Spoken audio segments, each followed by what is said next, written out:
what killed him. She's so beautiful. Oh my god. A stick! Ah! Hi!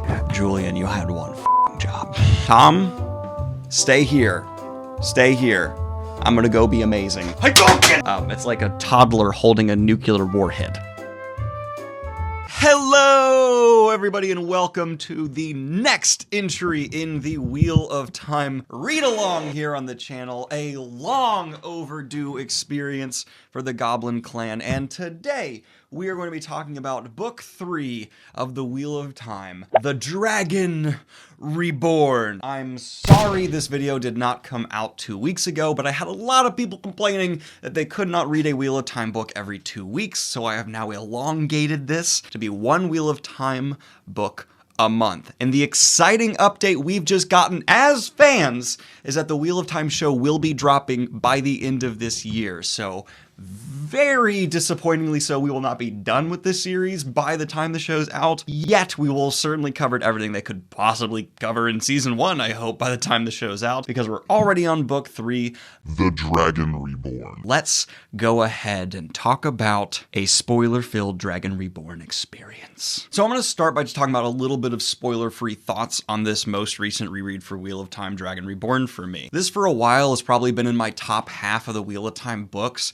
but honestly, on this reread, it did tick down a little bit. I still very much so enjoyed this book. It's just not as well paced as The Great Hunt, in my opinion. And aside from some really outstanding work with Matt, I'm not in love with a lot that was done with the characters, though I am still fascinated, even on this reread, of what is done with Rand. There was also far more done with world building than I remembered initially as well. There is already the Aiel being set up and introduced quite thoroughly. We have just new cultures coming into play and a fair amount of world building and culture introduction through the White Tower itself. So all of that really did add up together nicely. And of course, with the further fleshing out of Perrin's powers and things along those lines, it was a good world experience. It just didn't have as sensational a character work as I remembered. And I think what happened there was I had some rose-tinted glasses when it came to specifically Matt, because notoriously, this is the book where Matt just becomes like everyone's favorite character because he finally kicks it into full gear because he's no longer corrupted by the knife or under a curse. He is unfurling into the truly blossoming scoundrel we know and love. So I would say upon this reread, spoiler free, it's now probably hovering right in the middle ground for Wheel of Time books in quality for me, which is still, you know, amazingly good fantasy books I'm in love with. But all right, let's go ahead and do a spoiler-filled walkthrough of The Dragon Reborn. So this book kicks off, which I completely forgot about, with some antagonist work and setup for later books, because Robert Jordan likes to set things up in the future. And what we're seeing is the White Cloak problem developing, and it's not necessarily going to pay off here yet. Padan Fain is speaking with some of these shifty White Cloaky boys and spreading the gospel of how, you know, Rand al'Thor is a big bad problem, and he has these friends, Matt and Perrin, and they are from the Two Rivers. Dun, dun, dun! And I think we can all agree, White Cloaks are motherfuckers. You love to hate them, right? Because they represent like the extremists of our own world brought into the Wheel of Time world. The people who, even despite all these prophecies saying like, hey, you gotta follow these people, they're like, nay, sir. I will conquer the shadow on my own. I don't need no dragony boy. And more, I'm kind of feeling like White Cloaks almost represent the ego of us all. Like, they are very much so the most self-important people we come across in all of the Wheel of Time. They think they are the solution to all of the world's problems. And I hate them for that. I hate them so much for that. From there, we go ahead and catch up with Perrin's perspective for a while, and what we're seeing is the aftermath of Book 2, and how Rand is now having this gargantuan weight just plopped on his shoulders. The last book, I don't feel like he felt it quite as much, because they were so on a single trajectory mission to save their friends, retrieve the horn, all of that. But now, with the world knowing who Rand is, from Perrin's perspective, we see what this is doing to a young man who isn't ready for this at all. And this is like another angle for Jordan's character work, where he doesn't want his characters to be super likable right away. He wants them to be realistic. And so a likable version of Rand would be hesitant, but still up to the task and like trying his best. No, that's not what Rand's doing. Rand is not letting Moiraine give him the help and advice he needs, which you can't even entirely blame him. That's a realistic reaction to this. He's freaking out and he's just feeling worthless and like he's a failure before it even like really begins. It's so insane how much of a different perspective I have on Rand at this point in the series. Now that I'm a bit older, I'm in my mid-20s, looking at Rand, this guy who's significantly younger than me at this stage. When I was younger, when I was first reading these books, when I was like 13, 14, whenever I first read The Dragon Reborn, I was judging Rand. I was like, come on, man.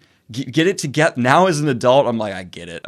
Like, I would just run away. I wouldn't even handle it as well as you're not handling it well. And we also finally see Moiraine start, I think, at least in my interpretation, running out of patience and just trying to be like, just do what I tell you to do, because she knows so much better than these people who are just trying to fumble forward and aren't even sure what they're doing. And it's just kind of, you see she's exasperated a lot. We also see Perrin's friendship with Min get some nice work, which is one of my favorite elements of The Wheel of Time, is how much Jordan really takes time to flesh out friendships left and right. I mean, that's why Mat and Elaine have one of my friendships of the series later on. Like, there's just so much work happening to make sure you understand everyone's dynamic. And there's like a tinge of Perrin being like, does Min like me? I don't like her like that. So I don't. And then that's quickly like done away with. But that's all nice. We also have that woman with the vision around her to set up like Min's powers better, and really good character work with Perrin of how he's so desperate to save people around him. It's just like core and fundamental to who he is. That all just comes together beautifully. Like, there's just really nice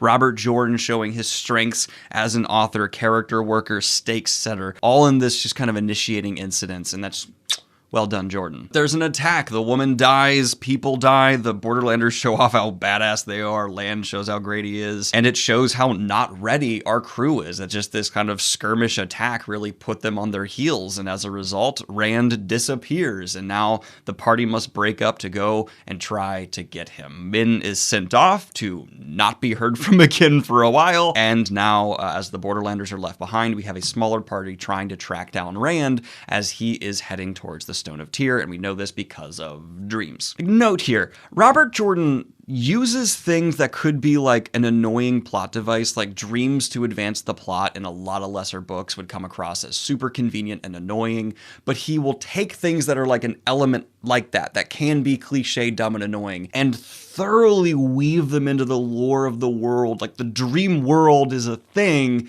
so that it feels so natural. Like, it's such a cliche in fantasy to be like, I dreamt it, we must go on the mission, and it feels unnatural.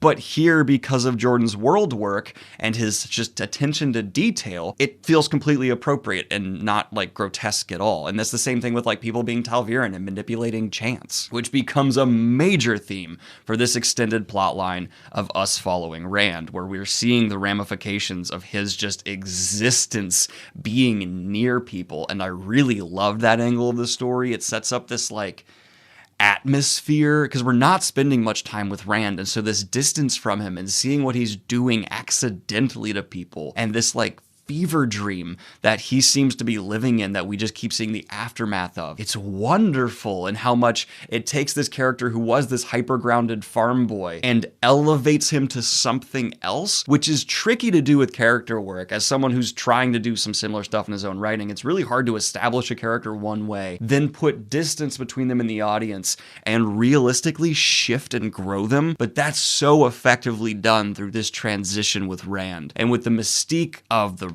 prophecies and the dragon, it really starts to make you as the reader feel like, good God, what is happening to this man? Okay, but switching over to Perrin, though, because he is a huge player in this book, and one of the best character scenes he has comes when he and Moiraine encounter a wild man, someone who is essentially has the same powers as Perrin, but has not dealt with them well, and is now essentially feral. And I remember getting in a debate with someone about this ages ago, where this to me is probably one of the scariest moments for Perrin. He is now face to face with the worst possible outcome of what he's going to deal with, and it just firmly glues into his mind how much he could be an out-of-control maniac, which the character Perrin set up for us. Obviously, this is like his biggest fear. This is a character who is terrified of being like perceived as overly strong, hurting others, a brute, and he's seeing this path in front of him through the wolves where he could just end up like this literal feral man like that. Oh my God. And he sees Moiraine can't even heal him. So he does what he sees is merciful and just lets this guy go out into the wild, which I see that as a bit of a danger. This wild man is now just going to be out there, which I won't get into spoilers later on, but like, it's kind of crazy to me. Like, this person seems dangerous. Go be free.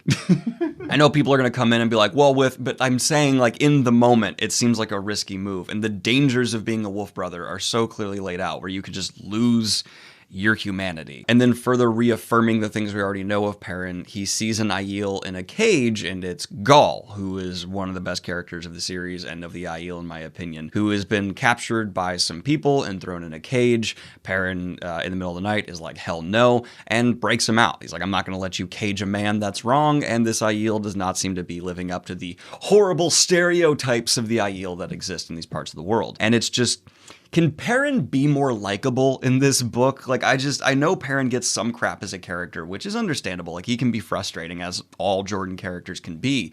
But in this book, his truly good heart is so at the forefront. And especially, like, that's why I think Perrin is the most likable when you're sitting in his head. He can be more frustrating when you're with other characters that are with him. But when you follow his train of thought and really begin to understand him and how much he is just motivated by making sure others are not hurt and are okay, he's like the most lovable guy on the planet. And I also firmly believe that in that moment where Lan sees Perrin let this Aiel go, I don't know for sure, but it seems to me Lan's thought process is like, dude, that's so dangerous. Like, all of us could get in trouble. Still, that was the good thing to do. Good on you. Like, I respect it. But come on, we're trying to lay low, but that was the good call. Which again, like, plays into Moiraine has to deal with these frustrating farm boys. So does Lan. And Lan definitely has moments of like, don't kill them. Don't kill them. But Faile joins the party at this point and is clearly already into Perrin. Can't blame her. Big, beefy, buff blacksmith guy with golden eyes. That's a tasty muffin. But this sequence also reaffirms White Cloaks as villains and yada, yada, yada. From here, though, Perrin has some more interesting stuff with dreams that also sets up Rand's possible insanity pretty well, where Perrin sees Rand in the dream world and Rand is not in a good state in this isolated just... And as they continue to run, Darkhounds end up being suck upon them by one of the Forsaken. And we see Moiraine here use the Forbidden Weave. I mistakenly said she used it in book 1. That is not the case. She uses it here to kill the Darkhounds. And who could blame her? Darkhounds are terrifying. But our party gets to Tyr, where they know Rand is headed. Faile gets knocked out by a trap that was supposed to be laid for Moiraine. And we also find out that Balal, one of the Forsaken, is actually in Tyr waiting for Rand, hoping to lure him in. And so to save Faile, Perrin then goes into the dream world to try and rescue her. He has a pretty separate from the main series climax where he is saving her, but now we're going to go back and follow yet another plot lined up into this point. So Egwene, Elaine, Nynaeve, Mat are all in the White Tower. So immediately we have to talk about the fact that Mat is healed from this dagger, and his recovery process is quite strange, where he is like starved and has to continually eat a ton. He's not entirely healed forever because he has a lot of stuff going on with his brain, but oh my God, he's visited by Lanfear, one of the Forsaken, and you know, they have their typical Robert Jordan, she's so beautiful, oh my God, kind of interaction, and she also kind of judges Mat for being uber skinny. But once Mat recovers enough to be going about the tower, we have one of the greatest sequences of the whole series I'm very excited to talk about, because he takes his staff and he ends up in a fight or a sparring match with Galad and Gawain, two high-class noble boys who have everything handed to them and are ridiculously handsome, and oh, isn't it fun to watch a farmer beat him with a stick. Farm boy, we're two of the best pupils this institution has ever seen. What could you possibly bring to this fight in hopes of winning?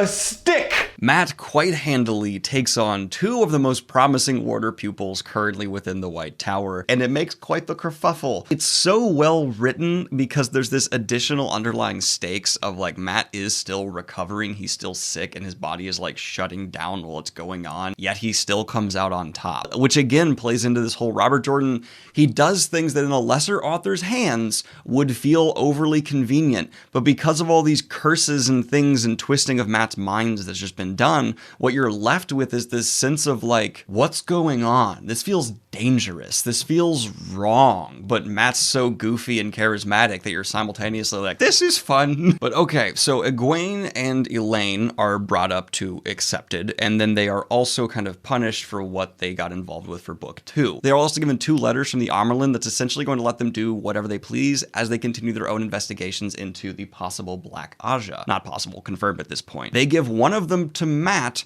and a letter from Elaine to her mother to essentially take all of this to Caemlyn and to let her know that she's okay and back in the tower, and Matt's like, cool, I agree. At the same time, some information comes to light that actually motivates Egwene and Nynaeve and Elaine to go to Tyr, because they are made aware of the fact that there is essentially a complex trap being left for Rand there, so they as well are sent on their way. On Elaine, Egwene, and Nynaeve's way to Tyr, I forgot this is how Avienda's introduced. They're just along their way and suddenly Aiel pop up and they're like, ah, hi! And the Aiel are like, howdy, how's it going? One of us is injured. I'm Avienda. I'm one of the greatest characters. Don't worry, you're going to get a movie later. And for now, could you like make sure we don't die? That was surprising to me. I just forgot this is how Avienda's introduced. They also learned, though, that these Aiel are hunting for he who comes with the dawn. Who could that be? Fast forwarding past some more actiony bits and things along those lines I enjoy, this trio gets to Tyr and stays with a Tyr equivalent of a Wisdom who helps them hire Julian Sandar, a thief catcher, to gather more information about their objective, possible traps, and Julian's able to find out about these Black Aja sisters that are actually staying within Tyr, and they are guests of this High Lord, who is a Forsaken, though I don't think they know that, and yay, okay, good job Julian, except he sold them out, and now they're taken prisoner. Julian, you had one job.